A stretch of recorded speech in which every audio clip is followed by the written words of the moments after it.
In a vibrant corner of Kingston, beneath the swaying palms, a special fair unfolded at Emancipation Park. Jamaican Prime Ministers Mark Golding and Andrew Holness had set aside their political differences for a powerful cause, to uplift the spirits and dreams of homeless children across their island. The scent of jerk chicken mingled with laughter as children played games and danced to the reggae beats and eat sweets and ice cream. At the heart of the fair, Golding and Holness stood together, sharing stories of Jamaica's rich history. "Let's talk about freedom and justice fighters of our past," Golding began, his voice ringing with passion.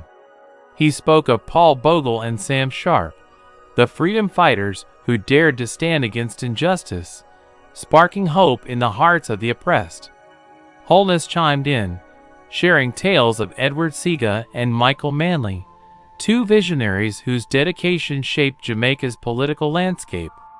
"And we cannot forget our wealth builder, Marcus Garvey," he declared, his smile brightening.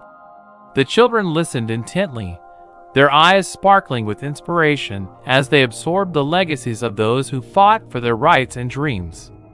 As the sun began to set, the Prime Ministers lifted their glasses in a heartfelt toast.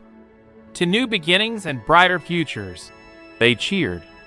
And in a moment of unity, both expressed their gratitude to American President Joe Biden for pardoning Marcus Garvey, acknowledging the significance of the gesture in recognizing Jamaica's contributions to the world.